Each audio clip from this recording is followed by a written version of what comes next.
Hello viewers, welcome to my YouTube channel. I am Dr. Zahida Begum Sheikh, Assistant Professor, Department of Political Science, Government Degree College, Hayatnagar. Today I am going to take class on South-South cooperation. So, the countries of the world are classified on the basis of development. Thus, we have developed and rich countries, developing countries, and finally, least developed countries. If we carefully observe, the developing and least developed countries are located in the southern hemisphere of the globe. I repeat, if we carefully observe, the developing and least developed countries are located in the southern hemisphere of the globe, whereas developed countries are located in the northern hemisphere. Due to this geographical fact, scholars have termed developed countries as north and developing countries and LDCs as south. Therefore, when the countries of the South or developing countries cooperate in various fields, it is known as South-South cooperation or dialogue. Thus, the term South-South cooperation means the process of cooperation with the developing countries. So, if we take very clearly or very detailedly in what is South-South cooperation and what is the importance of South-South cooperation, today we will discuss in this session. Thus, the term South-South cooperation means the process of cooperation among the developing countries in the economic field of and other areas. At present, the South-South cooperation is promoted as a viable strategy by developing countries for their development and progress. Conversely, when the cooperation and dialogue between the developed North and developing South takes place, it is known as North-South dialogue or North-South cooperation. The South-South cooperation has been adopted by non-aligned movement as the basic principle of its economic approach to achieve the dream of collective self-reliance among developing countries. Through the term South-South cooperation emerged in the 1970s, the idea has been in the agenda of NAM for a long time. It is also a basic approach of India's economic diplomacy towards developing countries and LDCs. So, what is the importance of South-South cooperation? The importance of South-South cooperation is there are a number of factors giving rise to the idea of South-South cooperation and making it as a desirable option for developing countries. Number one, the developed countries and developing countries are at the different scale of development process, hence their priorities, needs and development concerns are different from each other. They need collective approach to deal with the problems and issues of global economic order which affect them. Number two, the developing countries situated nearly at the same scale of development process have many commonalities to share this to share means I repeat that developing countries situated nearly at the same scale of development process have many commonalities to share. These similarities emerge from their common experience of colonialism and economic exploitation. They all share the common problems of poor economic infrastructure, illiteracy, unemployment, poverty, hunger, lack of technology, and so on. Thus, a common past, a common present, and common future bring them together for cooperation and common approach to development issues.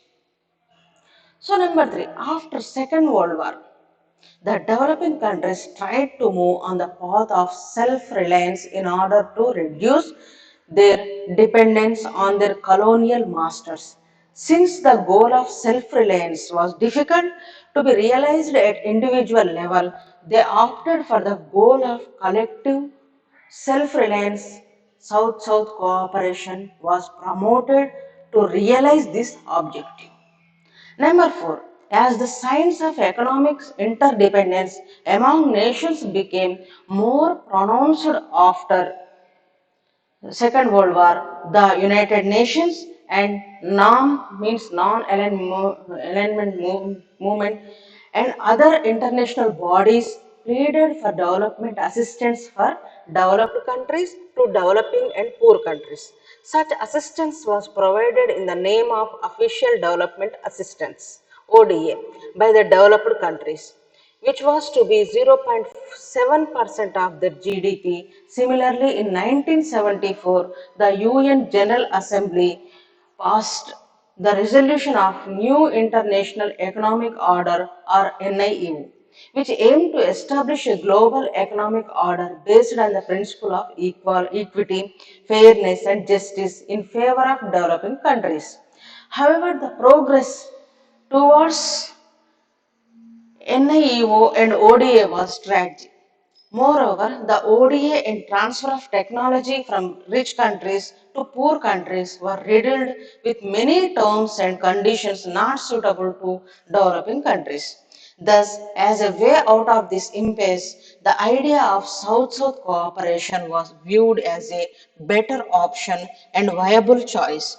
India and South cooperation. India has always been a chief exponent of a South-South cooperation, both at collective as well as individual level.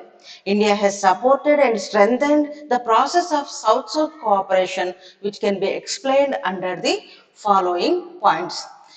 That is, at collective level, India took the initiative for South-South cooperation as the North-South dialogue could not succeed and the dream of NIEO remained unrealized. Since the Bandung Conference 1955, the goal of collective reliance through the process of cooperation among developing countries has been the agenda of NAM.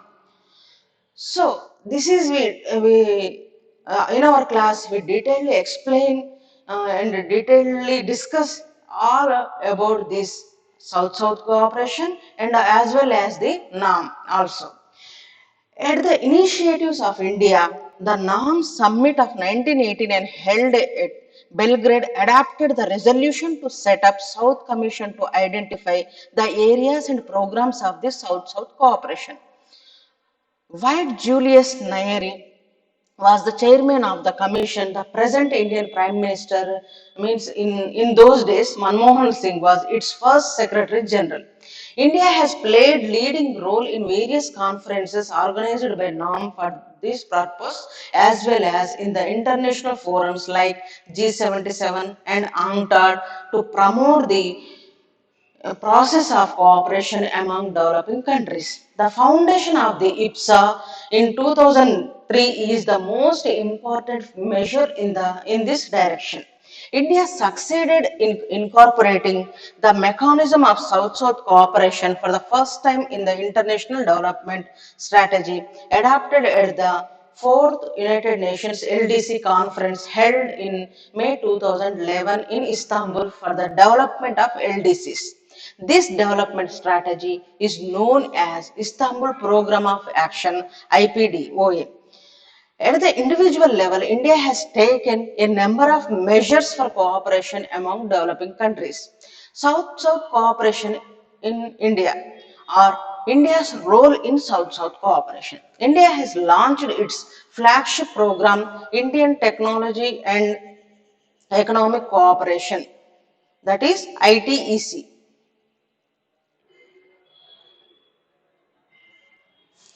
In way back in 1964 for the development cooperation with poor developing countries.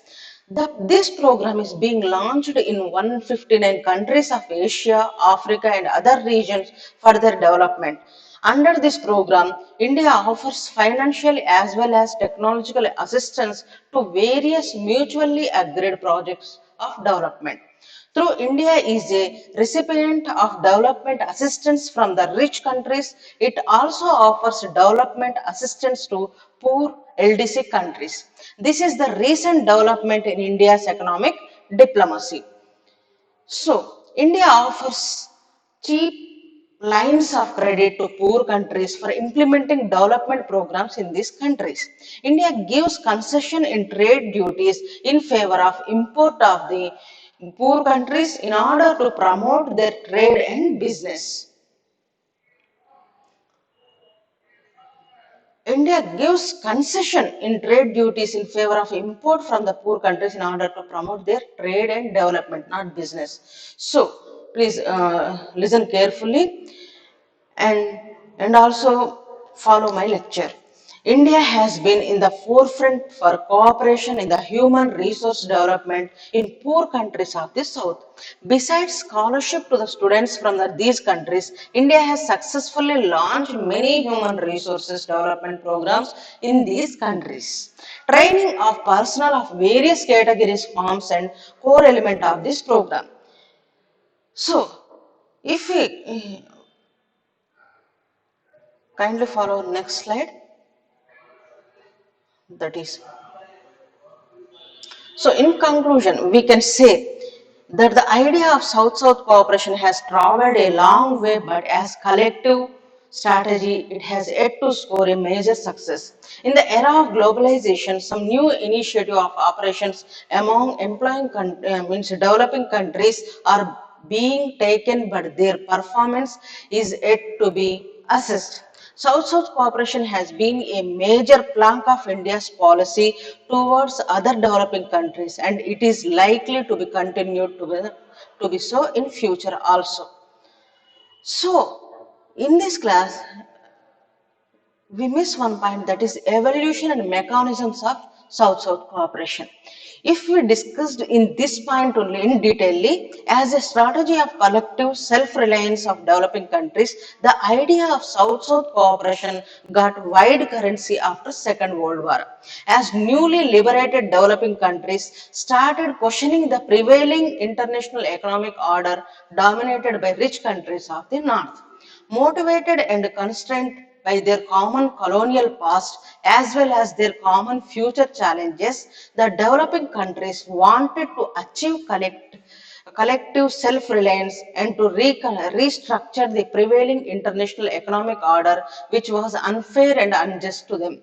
Their quest for mutual cooperation and collective action found institutionalized expression in the formation of the non-aligned movement in 1961 and the group of 77 in 1964. So, the United Nations Conference on Trade and Development, that is UNCTAD, was established in 1964 to help the developing countries on trade policy and promotion. Since the range and scope of mutual cooperation was limited among developing countries to the exchange of raw materials and commodities, the call for South-South cooperation was initially inspired more by political and ideological considerations rather by economic imperatives. The decade of 1970 may be considered as the golden period of South-South cooperation, as the United Nations also made efforts to facilitate the process of cooperation among developing countries. In 1974, the UN General Assembly adopted the resolution for the realization of the new international economic order, that is NIEO, which was based on the fairness and equity to the developing countries. In 1974 itself, the United Nations established a special unit within the, yeah. So kindly focus on that slide.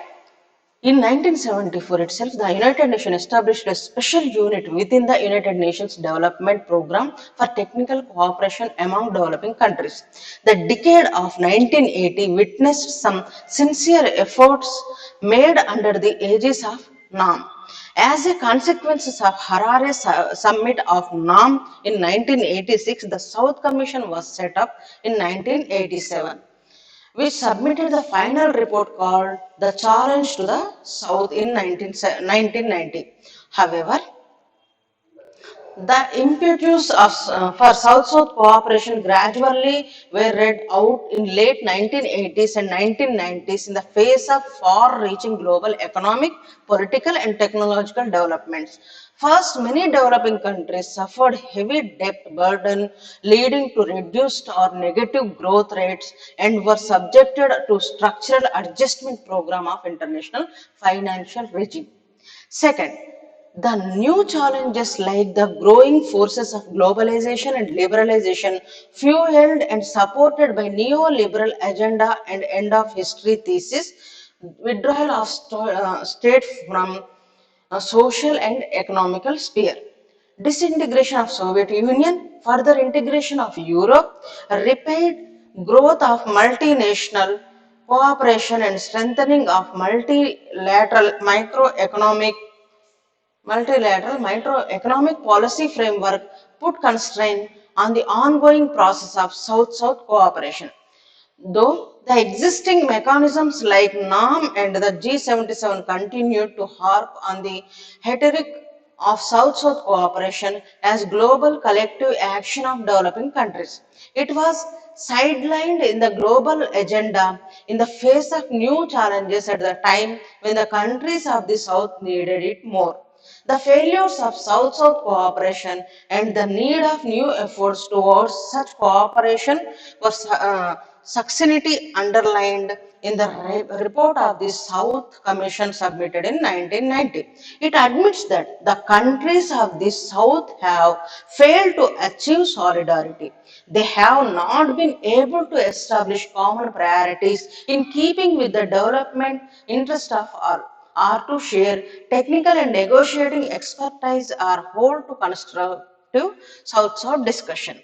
However, the report was optimistic to note that the South has the capability to exploit its collective resources to acquire maximum countervailing power and press for global consensus on the goals and management of the new emerging global order. In fact, the new international conditions in the era of globalization pose new challenges as well as opportunities for the South-South cooperation. So, if we summarize all these facts, within one frame, that is in the last 20 years the process of globalization has affected the nature of economic engagement among nations. There is a marked change in the domestic and external economic policies of developing nations towards liberalization and privatization to adjust with the demands and logic of globalization.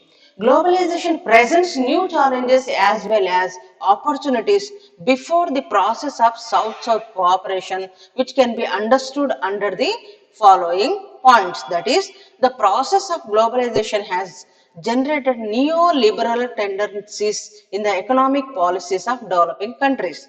Each one has tried to better integrate with the emerging global order, but the success has been uneven.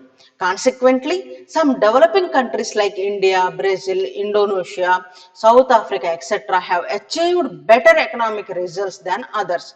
This has widened the gulf between among the developing countries. Now we have developed South and poor South. The process of globalization has bypassed the entire continent of Africa, as they have not been able to achieve the desired success.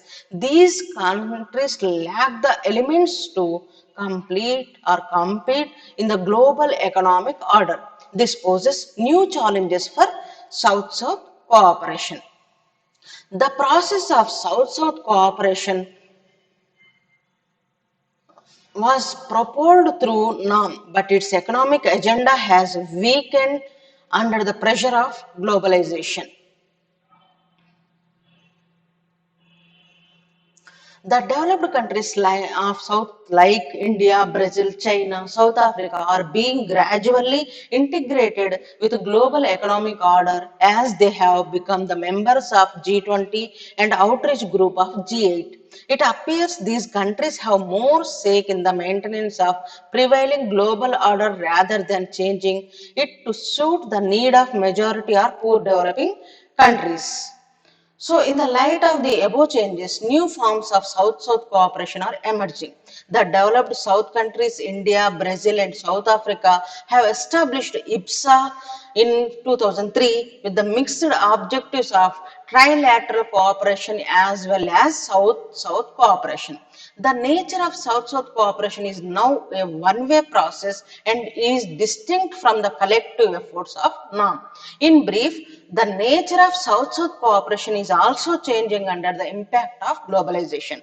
However, globalization also presents new opportunities for the success of South-South cooperation. First, some countries of South have scored better success in the field of economic growth and technological development, which can be shared by the with poor people or poor countries for mutual benefit. Second, as the developing countries now have more diversified economic activities and structures, we have near areas of South-South cooperation. The developed countries of the South are now better placed to advance the process of South-South cooperation. The newly established IBSA may prove to be viable mechanism for this purpose. So, this is all about the formation and mechanisms of South-South cooperation.